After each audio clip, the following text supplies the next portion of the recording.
முக்கியமான ஒரு ஃபார்முலா அப்படின்னே சொல்லலாம். எல்லாத்துக்கும் தெரிஞ்சது தான். So sine square theta plus cos square theta இதுக்கான எதுக்கு ஈக்குவலாக இருக்கும்? 1க்கு ஈக்குவலாக இருக்கும். சரிங்களா? So next secant square theta minus tan square theta என்ன 1. Cosecant square theta minus cot square theta இதுவும் வந்துட்டு ஈக்குவல் டு 1. ஸோ இந்த 3 ஃபார்முலாவும் ரொம்ப முக்கியம். நிறைய இடங்களில் இந்த ஃபார்முலாஸ் வந்து நமக்கு யூஸ்ஃபுல்லாக இருக்கும். சரிங்களா? ஸோ இதுக்கு பிறகு இன்னொரு முக்கியமான ஃபார்முலா இருக்குது. ஃபார்முலான்னு சொல்ல முடியாது, ஒரு ப்ராப்பர்ட்டி. சரிங்களா? ஸோ அதாவது 2 ஆங்கிள் இருக்குது, ஏ ப்ளஸ் பி. ஒரு ஏங்கிறது ஒரு ஆங்கிள், அதாவது ரைட் ஆங்கிள் ட்ரையாங்கிள் இருக்குது. அது ரைட் ஆங்கிள் ட்ரையாங்கிளில் 2 ஆங்கிள் இருக்குது. ஸோ அதாவது ஏங்கிற ஒரு ஆங்கிள், பிங்கிற ஒரு ஆங்கிள். இந்த 2 ஆங்கிளையும் நான் ஆட் பண்ணும்போது 90 டிகிரிஸ் வருது. அப்படின்னா இந்த 2 ஆங்கிளும் என்ன ஆங்கிள்னா complimentary angle.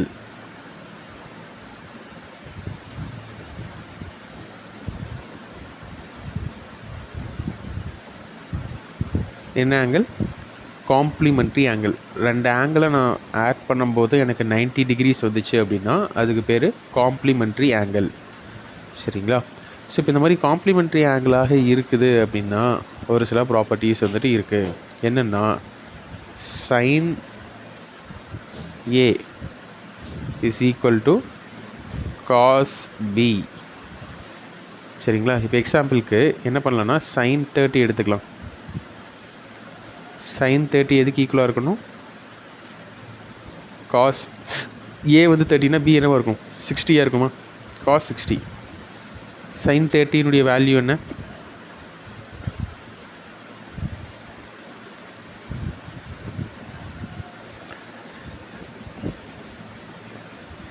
Sign 30 1/2, cos 60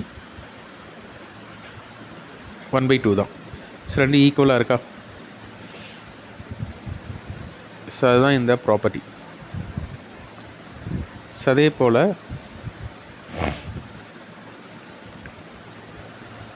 tan ஏ வந்துட்டு எதுக்கு ஈக்குவலாக இருக்கும்? காட் பிக்கு ஈக்குவலாக இருக்கும். நீங்கள் tan 30 எடுத்தீங்க அல்லது tan 30 எடுத்தீங்க அப்படின்னா இது எதுக்கு ஈக்குவலாக இருக்கும்னா tan 60க்கு ஈக்குவலாக இருக்கும். அல்லது tan 45 எடுத்தீங்கன்னா சரி cot 60 cot 45க்கு ஈக்குவலாக இருக்கும். சரியா? ஸோ கொசிகண்ட் ஏ எடுத்தோம்னா அது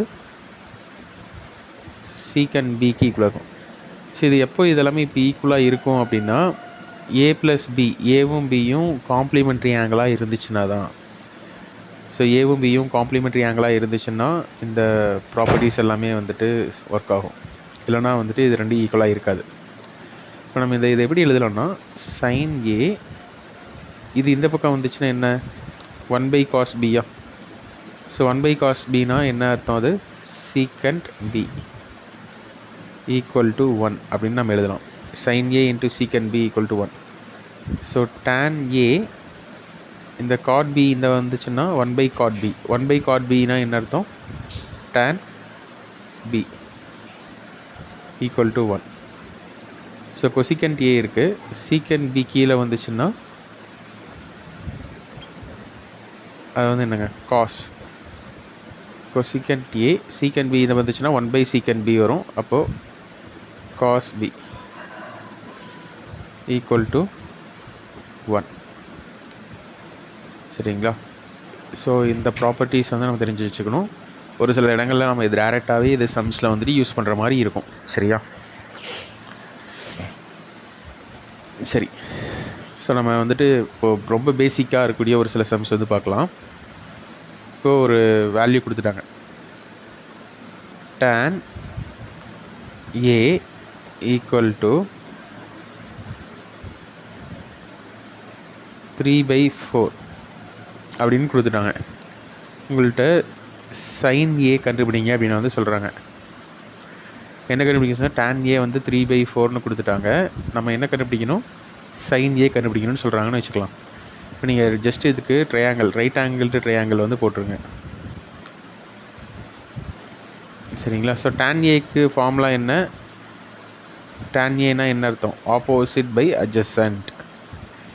இங்கே ஆப்போசிட் சைடு வந்துட்டு என்னது? இதுதான் தீட்டான்னு எடுத்துக்கலாம்.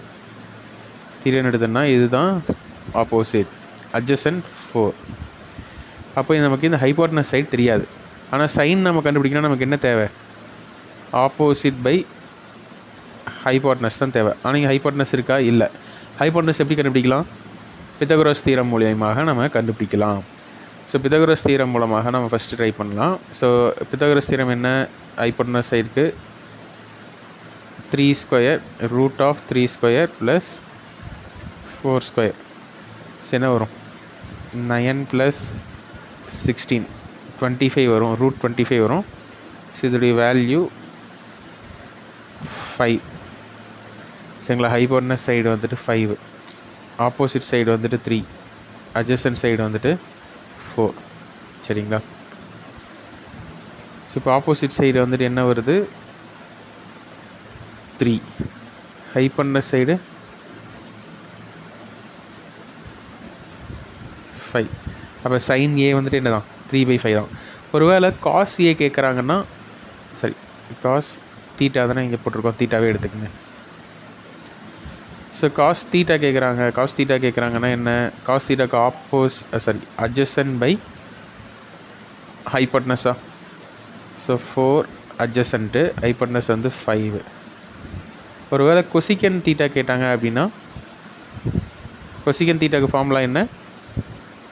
Hypotenuse by opposite, hypotenuse by opposite. So 5/3. Sec theta கேட்டாங்கன்னா, சீக்கன் தீட்டாங்கிறது hypotenuse by adjacent, 5/4. Cot theta கேட்டாங்கன்னா,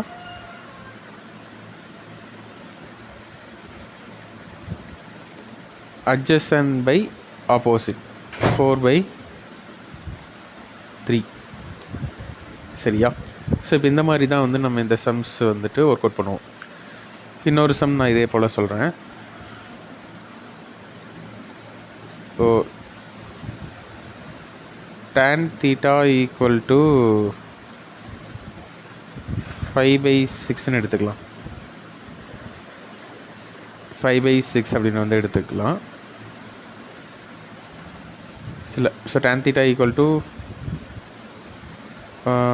1/√3ன்னு எடுத்துக்கலாம். சரிங்களா? ஸோ முன்னாடி நம்ம பார்த்ததில் வந்து பார்த்திங்கன்னா 3/4. ஸோ 3/4ங்கிறது போது நம்ம எதுவுமே அதை டிகிரிஸாக கன்வெர்ட் பண்ண முடியல. சரிங்களா? ஆனால் இங்கே tan θ = 1/√3னா நமக்கு 1/√3ங்கிறது tan θக்கு எந்த தீட்டாக்கு வரும்னு நமக்கு தெரியும். சரிங்களா? ஸோ அப்போ நம்ம டேரெக்டாக என்ன பண்ணலாம்னா, தீட்டாக்கு வந்துட்டு 30 டிகிரி அப்படின்னு கண்டுபிடிச்சிடலாம். ஸோ தீட்டாவுக்கு 30 டிகிரி அப்படின்னு ஈஸியாக சொல்லிடலாம். ஏன்னா ஸோ இந்த டேபிள் வச்சு நீங்கள் பார்த்தீங்கன்னாவே தெரிஞ்சிடும். டேனுக்கு வந்து பார்த்தீங்கன்னா 1/√3 வந்துச்சுன்னா டிகிரி என்ன? 30 டிகிரி. ஸோ இதை வச்சு நம்ம டேரெக்டாகவே 30 டிகிரின்னு எழுதிட்டும் இந்த சம்மை போடலாம். 2 விதமாகவும் நம்ம போடலாம். ஸோ இப்போ வந்துட்டு நம்மள்ட்ட என்ன கேட்குறாங்கன்னா, சைன் தீட்டா கேட்குறாங்கன்னு வச்சுக்கலாம்.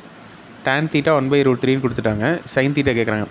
இப்போ இதுங்க 2 விதத்தில் போடலாம். ஒன்று சைன் தீட்டா நம்ம கண்டுபிடிச்சிருக்கோமா 30 டிகிரி. சப்போஸ் சைன் 30 டிகிரின்னு நம்ம போட்டு 1/2 அப்படின்னு போடலாம். அல்லது நம்ம டேபிளை போட்டு அப்படியும் போடலாம். ஸோ டேபிளில் tan θ தானே கொடுத்துருக்காங்க. ஸோ ஆப்போசிட் இது வந்து என்னது? அட்ஜசன்ட். நம்ம இந்த வேல்யூ கண்டுபிடிக்கணும்னா 1² + √3² வந்து என்ன வரும்? 3. ஸோ 4 √4 வந்து 2. ஸோ இப்போ ஹைபோட்டனஸ் சைடு வந்து என்ன தான்? 2. இப்போ சைன் தீட்டாங்கிறது என்ன? Opposite by hypotenuse. So opposite வந்துட்டு 1, ஹைபோட்டனஸ் வந்து 2. ஸோ ரெண்டுலேயும் ஒரே ஆன்சர் தானே வருது. சரிங்களா? ஒன்று நம்ம தீட்டாவை கண்டுபிடிக்கிற மாதிரி வேல்யூவாக இருந்துச்சுன்னா தீட்டாவை கண்டுபிடிச்சி அந்த தீட்டாவை டேரெக்டாக சப்ஸ்டிட் பண்ணலாம். சைன் 30 1/2ன்னு போட்டுடலாம். இல்லை எனக்கு வேல்யூஸ் கண்டுபிடிக்க முடியலை, வேறு மாதிரி நம்பர்ஸ் வந்து கொஞ்சம் பெரிய நம்பர்ஸாக கொடுத்துருக்காங்க அப்படிங்கும்போது நம்ம என்ன பண்ணணும்னா ட்ரையாங்கிள் போட்டு ட்ரையாங்கிள் ஒவ்வொரு பார்ட்ஸும் மார்க் பண்ணிவிட்டு அதை வச்சு opposite side, hypotenuse side, adjacent side இந்த மூணையும் வச்சு நம்ம என்ன பண்ணிக்கலாம்னா ஆன்சர்ஸ் வந்து கண்டுபிடிச்சிக்கலாம். சரிங்களா? ஓகே. ஸோ இதுக்கு அடுத்தது சம்ஸ் வந்துட்டுருக்கு. இதுதான் வந்து ரொம்ப பேசிக்ஸ். இன்னும் நிறையா ஃபார்முலாஸ் வந்து நம்ம இதில் பார்க்குற மாதிரி இருக்கும். பட் வந்து இதுதான் பேசிக். இந்த பேஸ் நல்லா புரிஞ்சுக்கிட்டீங்க அப்படின்னா சம்ஸ் எல்லாமே ரொம்ப ஈஸி தான். சரியா? ஸோ இதில் எதுவும் டவுட்ஸ் இருக்கா?